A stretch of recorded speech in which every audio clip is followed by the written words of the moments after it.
ഇന്ന് തന്നെ ഡൗൺലോഡ് ചെയ്യൂ. കാണൂ നിങ്ങളുടെ ഫേവറേറ്റ് ഷോസ്.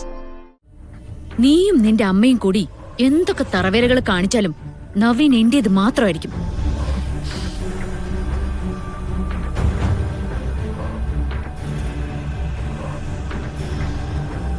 എല്ലാവർക്കും മനസ്സിലാവാനാണ് ഞാനിത് പറയുന്നത്.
ഞങ്ങൾ ഇനിയിപ്പോ എന്താ ചെയ്യേണ്ടത്? എല്ലാം പറഞ്ഞുറപ്പിച്ച് സിത്താര ഞങ്ങളെ വിഡ്ഢിവേഷം കെട്ടിക്കുമായിരുന്നു. സോറി, ഒട്ടും പ്രതീക്ഷിക്കാതെ ഗാഥമോള് കയറി വന്നതാ. ഞാൻ നിങ്ങളോട് പറഞ്ഞ തീരുമാനത്തിൽ മാറ്റമൊന്നുമില്ല. നവീൻ എന്റേതാ. ആര് ചതിച്ചാലും നവീനെ ഞാൻ സ്വന്തമാക്കിയിരിക്കും.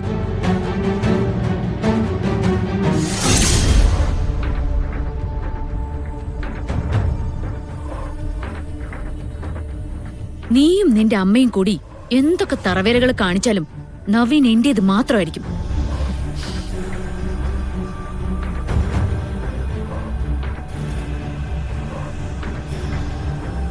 എല്ലാവർക്കും മനസ്സിലാവാനാണ് ഞാനിത് പറയുന്നത്.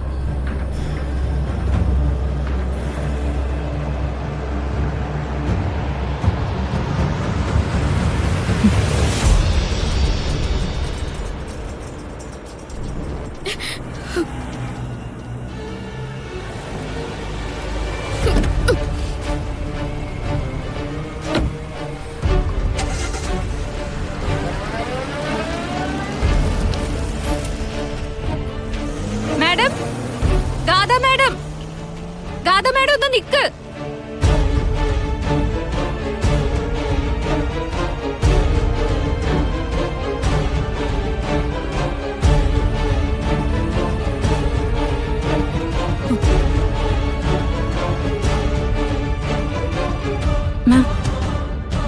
ആകെ കുഴപ്പായി.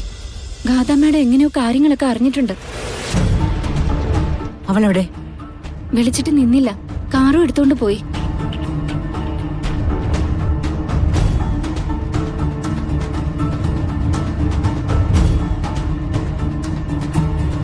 അമ്മയോട് ഞാൻ ആദ്യമേ ചോദിച്ചതല്ലേ വീണ്ടും അവര് നമ്മളെ ചതിക്കുമെന്ന്. അപ്പൊ അമ്മയ്ക്ക് വലിയ വിശ്വാസമായിരുന്നല്ലോ. സിത്താര മേഡം വാക്ക് മാറ്റില്ലേ വിശ്വസിക്കാന്നൊക്കെ. എത്ര തവണ ഇനി അനി വേഷം കിട്ടുന്നു. ഓരോ തവണ പരാജയപ്പെടുമ്പോഴും എല്ലാം ഞാൻ നോക്കിക്കോളാം അമ്മ പറയാറില്ലേ. ഇപ്പൊ ഇതിന് എന്ത് മറുപടി അമ്മയ്ക്ക് പറയാനുള്ളേ? അവളെന്നെ കരുതിക്കൂട്ടി ചതിച്ചതാണെങ്കിൽ അവളെ ഞാൻ വെറുതെ വിടില്ല. ഒന്നും മിണ്ടാതിരിക്കുന്നുണ്ടോ? നിങ്ങളെ കൊണ്ട് ഒന്നും നടക്കില്ല. നിന്റെ അമ്മയുടെ അമിത ആത്മവിശ്വാസമാണ് എല്ലാ കുഴപ്പത്തിനും കാരണം. മതി മതി നിർത്ത്. നിങ്ങൾക്ക് കഴിവുണ്ടായിരുന്നെങ്കിൽ ഞാനിതിനൊക്കെ ഇറങ്ങിത്തിരിക്കേണ്ട കാര്യമുണ്ടായിരുന്നോ? നിർമ്മല, നീ എന്നെ കൊണ്ട് പറഞ്ഞ് പറയിപ്പിക്കരുത്. ഞാൻ വേലയും കൂലിയില്ലാതെ കളരിക്ക തറവാട്ടിൽ നിന്റെ ഭർത്താവിന്റെ സ്ഥാനപ്പേരിൽ ജീവിക്കുന്നവനാ. പക്ഷെ എനിക്കുണ്ട് എന്റേതായ അഭിമാനവും കാര്യങ്ങളും. അതിന് നീ എപ്പോഴെങ്കിലും വില കൽപ്പിച്ചിട്ടുണ്ടോ? മതി. എന്നെ കാണിക്കാൻ വേണ്ടി തമ്മി തല്ലണ്ട രണ്ടും. എന്നെ ഞാൻ ചാകണായിരുന്നു. അപ്പൊ പഠിച്ചേനെ നിങ്ങൾ രണ്ടുപേരും. എനിക്കിനി ഒന്നും നോക്കാനില്ല. ഞാനിനി സിത്താരെയും വിശ്വസിക്കില്ല, അവളുടെ കൂടെയുള്ള ഒരാളെയും വിശ്വസിക്കില്ല. ആരെങ്കിലും കൊല്ലേണ്ടി വന്നാ ഞാൻ കൊല്ലിക്കും.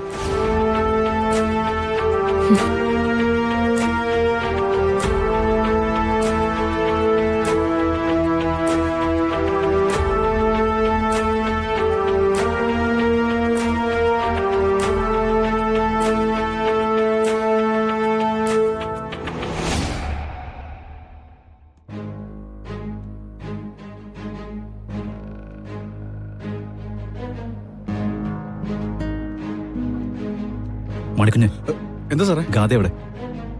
ഇവിടെ ഉണ്ടായിരുന്നല്ലോ. അവരൊക്കെ എത്തി. അമ്മേ, ആ? ഗാഥ എവിടെ?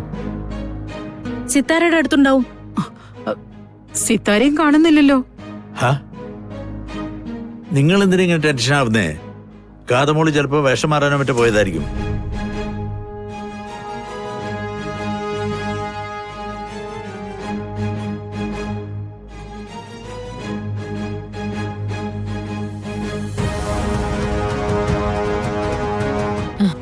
മാഡം, ഗാഥ എവിടെ? ഗാഥ പോയി. പോയോ? ഇവിടെ ഇങ്ങനെ ഒരു ഫംഗ്ഷൻ നടക്കുമ്പോ ഗാഥമോൾ എങ്ങനെയാ പോകുന്നേ? എന്താ സിത്താര ഇത്? എങ്ങോട്ട് പോയി നീ പറയുന്നേ? സോറി, നമ്മൾ ഉദ്ദേശിച്ച ഫംഗ്ഷനൊക്കെ ഭംഗിയായിട്ട് നടന്നല്ലോ.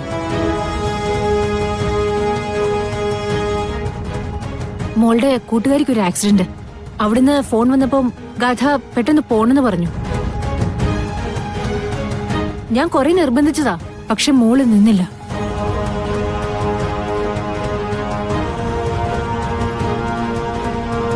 ഗാഥ മാഡത്തിന്റെ ഏറ്റവും അടുത്ത കൂട്ടുകാരിയാ. അവര് തമ്മില് അങ്ങനെയാ. എല്ലാവരോടും ഒന്ന് പറഞ്ഞേക്കാൻ ഗാഥ മാഡം എന്നോട് പറഞ്ഞേ.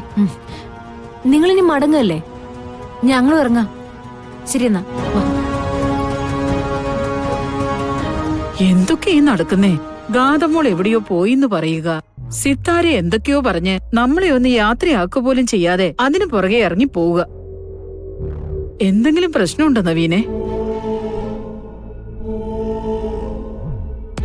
ഇതിനിടയിൽ ഇവിടെ എന്തോ നടന്നിട്ടുണ്ടല്ലോ. എന്റെ പൊന്നച്ച, ഫംഗ്ഷൻ തുടങ്ങുന്ന സമയത്ത് ഞാൻ നോക്കുമ്പോ ഗാഥമാടത്തിന്റെ റൂം ആരോ പുറത്തുനിന്ന് പൂട്ടിയിട്ടിരിക്കുകയായിരുന്നു. അയ്യോ, തുറക്കാൻ ഒരു മാർഗം ഇല്ലാഞ്ഞിട്ട് ഞാനാ വാതിൽ തള്ളി തുറന്നത്. അതുകൊണ്ടാ ഗാഥമാടൻ കൃത്യസമയത്ത് സ്റ്റേജിലേക്ക് എത്തിയത്. നവീനെ, ഇതങ്ങനെ വിട്ടുകൊടുക്കാൻ പറ്റില്ല. ആരാണിത് ചെയ്തതെന്ന് കണ്ടുപിടിക്കണം. എന്ത് കാര്യത്തിനൊരു കാലെടുത്ത് മുന്നോട്ട് വെച്ചാലും ഉടൻ തടസ്സങ്ങൾ വരുന്നത് കണ്ടില്ലേ? ഒരു കാര്യം ഉറപ്പാ, ഗാഥയെ മുറിയിൽ പൂട്ടിയിട്ടിട്ടുണ്ടെങ്കിൽ അത് അമ്മായിയുടെ പണിയായിരിക്കും.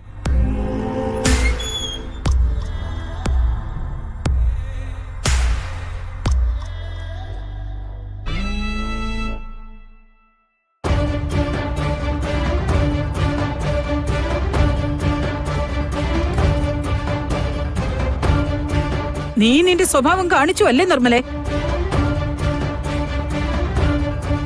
എത്ര കിട്ടിയാലും നീ പഠിക്കില്ല അല്ലേ?